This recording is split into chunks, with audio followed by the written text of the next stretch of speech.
और वो पैसा कभी वापस भी नहीं करना, और उस पैसे से आप कंपनी की ग्रोथ कैसे 2,990 रुपए जो आपने एक्स्ट्रा प्रीमियम कमाया है ना, उस पर आपको टैक्स भी नहीं देना। आपकी कंपनी की 10 करोड़ रुपए की आपको जरूरी नहीं कि बिजनेस को चलाने के लिए केवल पूंजी की जरूरत। This video is powered by Metas lifestyle, India's leading manufacturer of stainless steel, modular kitchen, bathroom vanity, wardrobes and steel interior, franchisee showroom pan India. नमस्कार दोस्तों, मेरे जीवन का उद्देश्य है कि भारत के हर घर से एक सफल बिजनेसमैन तैयार हो सके। इसीलिए मैं अपने बिजनेस से सेपरेट टाइम निकालकर आप लोगों के लिए बिजनेस वीडियोस बनाता हूं, ताकि आप उसका लाभ अपने बिजनेस में ले सके। आज हम बात करेंगे 7 ways to get funding in a private limited company. बहुत सारे लोग अपने बिजनेस में ना अपनी कंपनी को प्राइवेट लिमिटेड तो बना लेते हैं, लेकिन उनको ये नहीं पता होता कि किस तरह से अपने बिजनेस में फंडिंग को लाया जाए और फंडिंग के सहारे अपने बिजनेस को एक्सपेंशन की ओर ले जाया जाए। आज जो बात मैं आपको बताने वाला हूं, उसमें सबसे लास्ट में मैं आपको एक मेथड ऐसा बताऊंगा जिसमें आप अपनी कंपनी की वैल्यूएशन 100, 150, 200, 300 करोड़ तक कर सकते हैं। और वैल्यूएशन कराने के बाद, ऑथराइज्ड वैल्यूएशन कराने के बाद, आप अपनी कंपनी में 10%, 15%, 20% और इक्विटी देकर आसानी से 10-20 करोड़ से लेकर 40-50 करोड़ रुपए तक इकट्ठा कर सकते हैं। और वो पैसे कभी आपको वापस भी नहीं देने, उस पर कोई इंटरेस्ट भी नहीं देना। वो पैसा तो आपकी कंपनी का पैसा होगा, जिससे आप बिजनेस को तेजी से आगे बढ़ाएंगे। और यदि प्रॉफिट होता है तो प्रॉफिट का शेयर होल्डर को देंगे, और यदि लॉस भी हो जाता है तो भी आपको उसकी भरपाई किसी व्यक्ति को करके देनी नहीं है, और वो पैसा आपको लॉकिंग पीरियड बहुत लंबे समय के लिए मिलने वाला है। लेकिन इस वीडियो को ध्यान से समझिएगा, क्योंकि बहुत सारे स्टेप्स अगर आप स्किप करके देखेंगे तो आज का वीडियो आपके लिए वेस्ट हो जाने वाला है। अगर सच में आप बिजनेस को एक्सपोनेंशियल ग्रोथ तक ले जाने के लिए फंडिंग कैसे ली जाए ये देखना चाहते हैं, समझना चाहते हैं, तो ध्यान से इस वीडियो को देखिए दोस्तों, बिजनेस को ग्रो करने के लिए ना कैपिटल जो होती है वो सबसे बड़ा फैक्टर होती है किसी भी बिजनेस की बैकबोन के रूप में। मतलब अगर आपके पास बिजनेस में लैक ऑफ कैपिटल हो जाए ना, पूंजी का अभाव हो जाए, तो बहुत सारे बिजनेसेस डूब जाते हैं। बहुत सारे बिजनेस का सबसे बेसिक स्टेप डूबने का जो रहा है ना, वो लैक ऑफ कैपिटल रहा है। पूंजी के अभाव में बड़े से बड़े बिजनेस फेल हो जाते हैं। आज हम बात करते हैं कि किस किस तरह से हम आसानी से अपने बिजनेस में, अपने प्रोजेक्ट में, अपने बिजनेस प्लान में या प्रपोज्ड प्लान को दिखाकर आसानी से फंडिंग ले सकते हैं, जिसमें बहुत सारे ट्रेडिशनल मेथड भी हैं और एडवांस मेथड भी हैं। ध्यान से इस वीडियो को देखना। सबसे पहला जो मेथड है वो है बैंकिंग फाइनेंस। हम बैंक से अपने बिजनेस के लिए, अपनी प्राइवेट लिमिटेड कंपनी के लिए फाइनेंस ले सकते हैं। और आप जानते हैं कि लोग प्राइवेट लिमिटेड कंपनी इसलिए बनाते हैं ताकि उनकी लाइबिलिटी लिमिटेड हो। जो प्राइवेट लिमिटेड शब्द है ना, उसमें प्राइवेट का मतलब है आप लोग, और लिमिटेड मतलब लिमिटेड लाइबिलिटी। आपकी जो देनदारी है वो निश्चित है, मतलब जितनी आपकी कंपनी की वैल्यूएशन है, अगर आपको लॉस हो भी जाता है तो जितने के शेयर हैं उतना ही पैसा रिकवर किया जा सकता है। जैसे मान लेते हैं आपकी कंपनी की 10 करोड़ रुपए की इक्विटी की वैल्यू है, तो 10 करोड़ से ज़्यादा की वैल्यूएशन आपसे कोई चार्ज नहीं कर सकता अगर आपकी कंपनी बैंकरप्ट हो जाती है या डूब जाती है। आपकी एसेट्स को लिक्विडेट करके 10 करोड़ रुपए ही वसूल किए जा सकते हैं। आपकी पर्सनल एसेट, पर्सनल चीज़ों को उसमें शामिल नहीं किया जाता। तो सबसे पहला है बैंकिंग फाइनेंस। अब बैंक किस किस तरह से फाइनेंस करता है? सबसे पहले बिजनेस प्रोजेक्ट के लिए, अगर आपके पास कोई वायबल बिजनेस प्रोजेक्ट है तो आपको बैंक फाइनेंस कर सकता है। यहाँ ज़रूरी है कि वो प्रोजेक्शन जो है उसमें आपको पैसा किस लिए चाहिए, वर्किंग कैपिटल के लिए चाहिए, बिजनेस को चलाने के लिए, या प्लांट एंड मशीनरी को सेट करने के लिए चाहिए। तो तीनों तरह के प्रोजेक्ट्स पर बैंक आपको फंडिंग करता है। अब ये क्या क्या हो सकते हैं? टर्म लोन, मतलब आपको एक लिमिटेड टर्म के लिए 3 महीने के लिए, 6 महीने के लिए, 1 साल के लिए, 3 साल के लिए, 5 साल के लिए, 10 साल के लिए आपको टर्म लोन लिया हुआ है। वर्किंग कैपिटल लोन, बिजनेस को के ऑपरेशंस को रन करने के लिए आपको कैपिटल की ज़रूरत है, तो आप वर्किंग कैपिटल लोन ले सकते हैं। बैंक गारंटी, अब ये भी एक नया फैक्टर है एक तरह से लोन का या फाइनेंसिंग का। आप मान लीजिए किसी वेंडर के लिए माल बना रहे हैं और आपके पास माल खरीदने के लिए, रॉ मटेरियल खरीदने के लिए पैसा नहीं है, तो आप क्या कर सकते हैं? आप बैंक से गारंटी करा सकते हैं कि ठीक है, आप मुझे मटेरियल दे दीजिए, और बैंक आपको एक गारंटी दे रहा है कि अगर हम आपको पैसा नहीं देंगे तो बैंक पैसा देगा। और जैसे ही मेरा मटेरियल सेल होता है, मेरे बायर से मुझे पेमेंट रिकवर होती है, वो पैसा मैं आपको चुका दूंगा, और उसके एवज में बैंक की गारंटी आपके पास है। दूसरा, लेटर ऑफ क्रेडिट। कई बार क्या होता है कि बहुत सारे लोग मटेरियल जो होता है ना, उनको उधार में मिल जाता है, लेकिन कोई भी व्यक्ति आपको उधार देने के लिए तैयार नहीं है। तो इस केस में बैंक एक लेटर ऑफ क्रेडिट इशू कर देता है आपको कि भाई इतना माल आप आसानी से उधार ले सकते हैं। उसके अलावा कैश क्रेडिट, बहुत सारे रूटीन खर्चों को पूरा करने के लिए बैंक आपको लोन दे देता है।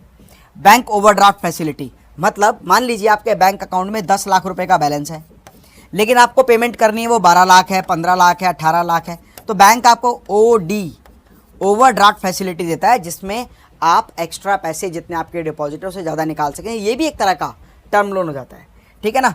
ट्रेड क्रेडिट और बायर्स क्रेडिट, आप ट्रेड करने के लिए माल उधार लेते हैं तो उधार लेने के लिए गारंटी बैंक दे देता है, ट्रेड क्रेडिट कहते हैं। तो ये वो तरीके हैं जहाँ पे आप बैंकिंग फाइनेंस के जरिए आसानी से पैसा ले सकते हैं। इसके अलावा अदर फाइनेंशियल इंस्टीट्यूशंस भी हैं जो आपके बिजनेस प्लान को, प्रोजेक्ट को, वर्किंग कैपिटल के लिए, प्लांट के लिए, मशीनरी के लिए, आपके बिजनेस के रूटीन खर्चे के लिए पैसे देते हैं। और NBFC कौन से होते हैं? NBFC, non banking finance corporations. ये वो इंस्टीट्यूशंस होते हैं जिनको पता है कि आपके पास प्रॉपर डॉक्यूमेंट नहीं है लेकिन आपका वायबल बिजनेस है, आपका बिजनेस सेटअप बहुत अच्छा है, तो बिजनेस की वायबिलिटी को देखकर वो लोन दे देते हैं, क्योंकि कई बार डॉक्यूमेंटेशन ना होने की वजह से बैंक आपको लोन नहीं देता है। इसीलिए आप NBFC से भी लोन ले सकते हैं। इसके अलावा आप स्वेट इक्विटी शेयर कर सकते हैं। अब स्वेट ऑफ इक्विटी शेयर क्या है? देखिए, आपको ज़रूरी नहीं कि बिज़नेस को चलाने के लिए केवल पूंजी की ज़रूरत है, आपको बिज़नेस को चलाने के लिए लोगों की भी ज़रूरत होती है। अब लोग, क्योंकि आपको उनको सैलरी पे करनी है और आपके पास इतनी कैपेबिलिटी नहीं कि आप टाइम टू टाइम उनको सैलरी पे कर सके, तो आप क्या कर सकते हैं? आप अपनी इक्विटी को स्वेट कर सकते हैं in terms of, in lieu of services. जैसे आपका डिज़ाइनर है, आपने उसको शेयर इशू कर दिए तो रेशियो ऑफ प्रॉफिट में से उसको कुछ शेयर हम पे करेंगे और कुछ नॉर्मल या नॉमिनल सैलरी भी उसको पे कर देंगे। डिज़ाइनर है, आपका परचेज मैनेजर है, आपका स्टॉक मैनेजर है, आपकी कंपनी में जितने भी एम्प्लॉयज़ हैं, आप एम्प्लॉयज़ को अपनी कंपनी के शेयर डाइल्यूट कर सकते हैं। जैसे कोई नया स्टार्टअप होता है ना, तो उसके पास काम करने के लिए लोगों की भी कमी होती है और पैसे की भी कमी होती है, तो वो क्या करते हैं? स्वेट ऑफ इक्विटी कर देते हैं, अपनी कंपनी के लोगों को पार्टनर बना लेते हैं, अलग अलग तरीके के, जो परचेज कर सकता है, प्रोडक्शन कर सकता है, सेल्स कर सकता है, मार्केटिंग कर सकता है, अलग अलग लोगों को अपनी कंपनी के पार्टनर बना के उनको थोड़ी थोड़ी इक्विटी दे देते हैं, शेयर्स दे देते हैं और एक तरह से कंपनी में साझेदार बना लेते हैं। तो ये भी एक तरीका है, क्योंकि ज़रूरी नहीं है कि बिज़नेस को चलाने के लिए आपको कैपिटल की ज़रूरत पड़े, आपको बिज़नेस चलाने के लिए वर्किंग एम्प्लॉयज़, वर्किंग हैंड्स की भी ज़रूरत पड़ सकती है, वो भी एक तरह से आपके सपोर्टिंग नेटवर्क में आपके साथ काम करते हैं। नेक्स्ट जो इंपॉर्टेंट चीज़ है वो है एंजल इन्वेस्टर। अभी एंजल इन्वेस्टर क्या होता है? बहुत सारे लोग क्या होते हैं, उनकी जो नेटवर्थ है ना वो बहुत बड़ी होती है, मतलब आपकी कंपनी की वैल्यूएशन बहुत छोटी हो सकती है लेकिन उनकी नेटवर्थ बड़ी होती है। वो बड़े बड़े इन्वेस्टर्स टाइप के लोग होते हैं, उनको लगता है कि यार ये जो बंदा काम कर रहा है ना, इसके काम करने के तरीके में दम है, इसके प्रोडक्ट में दम है, इसके प्लान में दम है और इसके अंदर वो कैपेबिलिटी की अच्छा काम कर सकता है। तो आप उनको अपने बिजनेस का पूरा प्रपोज्ड प्लान दिखाकर कि वर्तमान में मेरे बिजनेस का ये लेवल है और अभी मैं इतना काम कर रहा हूँ, अगर मुझे पैसे मिल जाएं तो मैं यहाँ इन्वेस्ट कर दूंगा और उसके बाद में अपने बिजनेस को एक्सपेंशन की ओर ले जाऊँगा, तो वो एंजल इन्वेस्टर आपकी कंपनी में पैसा इन्वेस्ट करने के लिए तैयार हो जाता है। वो क्या देखता है? आपकी करंट फाइनेंशियल स्टेटमेंट क्या है, आज आप किस लेवल पर खड़े हैं, आपके फ्यूचर की ग्रोथ पॉसिबिलिटी क्या है, भविष्य में आपका बिजनेस कहाँ पहुँच सकता है और आपके बिजनेस का प्लान क्या है। और अगर वो एंजल इन्वेस्टर अपनी इक्विटी को बेचना चाहे तो आपके पास एग्जिट प्लान की क्या स्ट्रेटेजी है, वाइबल प्लान क्या है, ताकि वो अपनी शेयर को बेचकर आगे निकल जाए।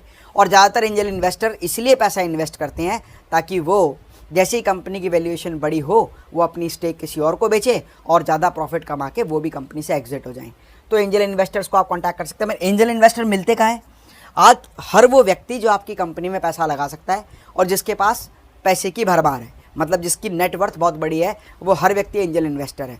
ज़रूरत है उसको पिच करने की। ऐसा नहीं है कि आप फंडिंग इवेंट में जाएंगे वहीं पर पिच कर सकते हैं। आपके फ्रेंड सर्कल में, आपके रिलेशन में, आपके नोन पर्सन में बहुत सारे ऐसे लोग हैं जो नए नए बिजनेस की अपॉर्चुनिटी को ढूंढते हैं, वो सभी लोग एंजल इन्वेस्टर होते हैं। ज़रूरत है तो केवल उनको सही तरीके से पिच करने की, अपना बिजनेस प्लान समझाने की। जैसे हम किसी को पार्टनर बनाते हैं ना, तो उसके लिए भी हम यही करते हैं, अपना बिजनेस का प्लान समझाते हैं। तो एंजल इन्वेस्टर्स के साथ हम काम कर सकते हैं। वेंचर कैपिटलिस्ट भी एंजल इन्वेस्टर्स की तरह ही होते हैं, जहां पर आप स्टार्टअप अगर आप कर रहे हैं किसी बिजनेस का, तो फंडिंग के लिए उनको अप्रोच कर सकते हैं। बिजनेस प्लान और उसकी ग्रोथ दिखाकर आप वेंचर कैपिटलिस्ट से भी फंड रेज कर सकते हैं। सबसे इंपॉर्टेंट बात जो मैं आपको बताने वाला हूं वो क्या है? Preferential allotment. अब प्रेफरेंशियल अलॉटमेंट क्या होता है? देखिए, एंजल इन्वेस्टर हो सकता है आपके बिजनेस प्लान में इन्वेस्ट ना करे, उसको आपका प्लान ही समझ में नहीं आया, आपका वेंचर कैपिटलिस्ट इन्वेस्ट नहीं कर रहा, बैंक आपको लोन नहीं दे रहा है या आपको फंडिंग नहीं कर रहा है। NBFC कर सकता है, लेकिन एक तरीका और भी है, वो लोग जो आपके साथ पहले से काम कर रहे हैं उन्हें पता है कि ये कंपनी फास्टेस्ट ग्रोइंग कंपनी है, या इसके बिजनेस प्लान में दम है, या इसके लीडर में वो लीडरशिप क्वालिटी है जो बिजनेस को डेवलप कर लेगा। तो ऐसे में आप प्रेफरेंशियल अलॉटमेंट कर सकते हैं अपनी कंपनी के शेयर की। एक ज़्यादातर हम लोग जो कंपनी बनाते हैं उसमें 1 लाख की हमारी इक्विटी कैपिटल होती है और 1 रुपये का या 10 रुपये का शेयर होता है। तो कहने का मतलब 10 रुपये के हिसाब से 10,000 नंबर ऑफ शेयर होते हैं, या 1 रुपये के हिसाब से 1 लाख शेयर हमारे पास होते हैं। हमें क्या करना है, company act act section 62 sub section rule number 13 company rule number 2014 के अंतर्गत ये अभी एक नया सेक्शन आया है। उसमें ये बताया है कि कोई भी पर्सन अपनी कंपनी की इक्विटी उन लोगों को दे सकता है जो लोग उनके सर्कल में, उनके बिजनेस रिलेशन में है। Any person or group of person close to the company, जैसे आपके डेटर्स जो आपको पैसा उधार देते हैं, आपके क्रेडिटर जिनसे आपको पैसा, जिनको आपको पैसा पे करना है, आपके वेंडर्स जो आपको मटेरियल सप्लायर देते हैं, आपके सप्लायर जो आपको माल देते हैं, है ना, या आपके परमानेंट बायर्स। आप इन लोगों को अपना बिजनेस का प्लान बताएं। जैसे हम भी अपनी कंपनी में अपने एग्जिस्टिंग क्लाइंट्स को, अपने सप्लायर्स को, अपने वेंडर्स को, सबको अपना बिजनेस प्लान बताते हैं और उनको अपनी कंपनी में शेयर होल्डर बना लेते हैं, जिससे उनका कंपनी के प्रति लगाव भी हो जाता है और उनको पता है कंपनी ग्रो होगी तो वो भी ग्रो होंगे। इसीलिए वो आपके फेवरेबल ऐसे लोग बन जाते हैं जो आपकी कंपनी की ग्रोथ में आपको मदद करते हैं।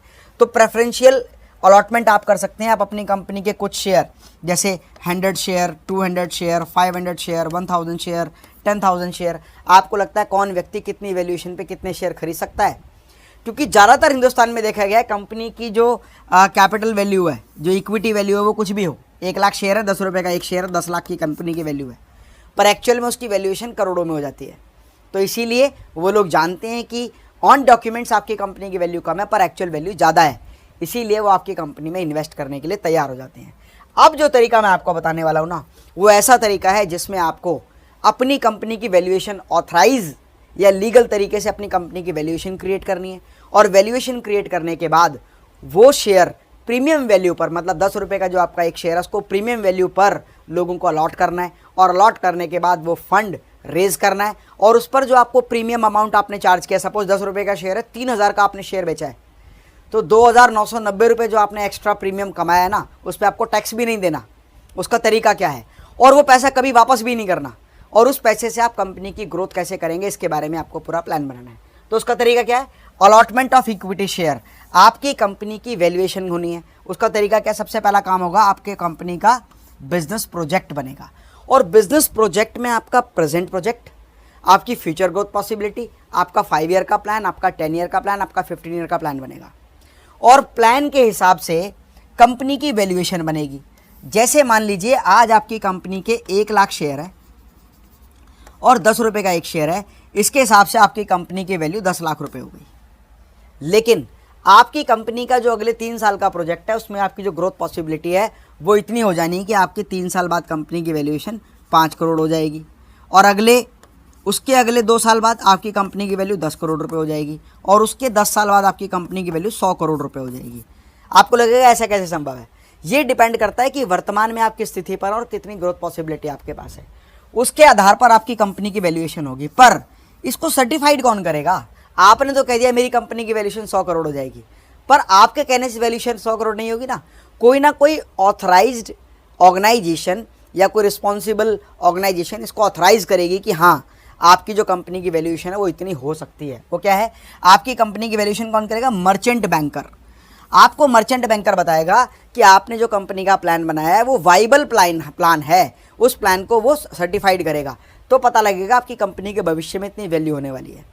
और अगर आपकी कंपनी की वैल्यू 3,000 करोड़ रुपए की है तो उसका अगर आप 10%, तो आप 300 करोड़, या मैं कहता हूँ आपकी कंपनी की वैल्यू 300 करोड़ रुपए है तो उसका 10% मतलब 30 करोड़ रुपए आप प्राइवेट वेंडर्स से, प्राइवेट सप्लायर से, प्राइवेट लोगों से वो पैसा अलॉटमेंट के जरिए ले सकते हैं। और यहाँ पर एक लिमिटेशन है कि प्राइवेट लिमिटेड कंपनी में आप ओपन पब्लिक के पास नहीं जा सकते, पर आपके पास बहुत सारे ऐसे लोग हैं जो आपकी कंपनी में इन्वेस्ट करने के लिए तैयार हैं।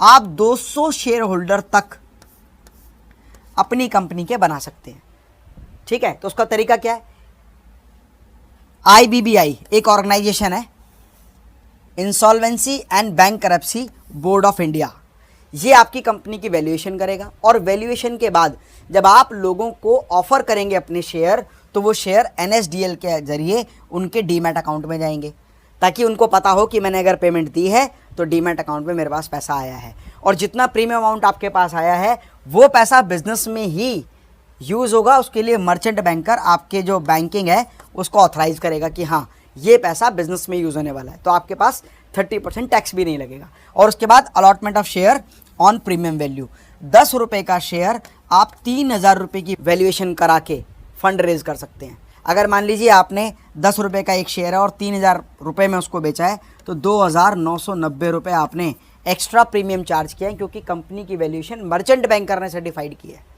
तो ये एक तरीका है जिससे आप बहुत आसानी से बिना किसी लोन के, बिना किसी लाइबिलिटी के, आप आसानी से अपनी कंपनी के 200 शेयर होल्डर तक बना के उनसे प्रीमियम वैल्यू पर फंड रेज कर सकते हैं। और उस फंड का इन्वेस्टमेंट आप बिजनेस की प्लानिंग पर, एग्जीक्यूशन पर, प्लांट एंड मशीनरी पर, मार्केटिंग पर, प्रमोशन पर, ब्रांडिंग पर, एक्सपेंशन पर लगा के अपने बिजनेस को नई वैल्यूएशन तक ले जा सकते हैं। दोस्तों, जो कंपनी कॉरपोरेट के रूप में काम करती है वो इसी तरीके के इस्तेमाल करती है फार्मूले अपने बिजनेस को तेज़ी से डेवलप करने के लिए। इसके लिए बहुत ज़रूरी है कि आपके पास एक प्रोफेशनल कंसल्टेंट हो, जो कंसल्टेंट आपको पूरा गाइड करे, आपकी पूरी प्लानिंग करे, मर्चेंट बैंकर से आपके प्रपोज्ड प्लान को सर्टिफाइड कराए और उसके बाद में फंड रेज करने में आपकी पूरी हेल्प करे। उसके लिए ज़रूरी है एक प्रोफेशनल कंसल्टेंट की। इससे रिलेटेड यदि आपके मन में कोई भी प्रश्न ना, तो मैं यहाँ पर कमेंट बॉक्स में मेरी टीम का नंबर दे रहा हूँ, आप उनसे कॉल करो, बात करो, उनसे बात करो कि मुझे अपनी कंपनी की वैल्यूएशन करानी है, अपनी कंपनी के लिए फ़ंड इकट्ठा करना है। हम आपको इसमें हेल्प करने वाले हैं और आपको पूरी फंडिंग तक क्या क्या स्टेप्स एंड मेथड्स फॉलो करने हैं वो पूरा गाइड करने वाले हैं। कोई भी इन्फॉर्मेटिव वीडियो मिस ना होना फ्रेंड्स, उसके लिए चैनल को सब्सक्राइब कर लें और बेल आइकन को ज़रूर प्रेस करें ताकि वीडियो का नोटिफिकेशन आपको मिलता रहे।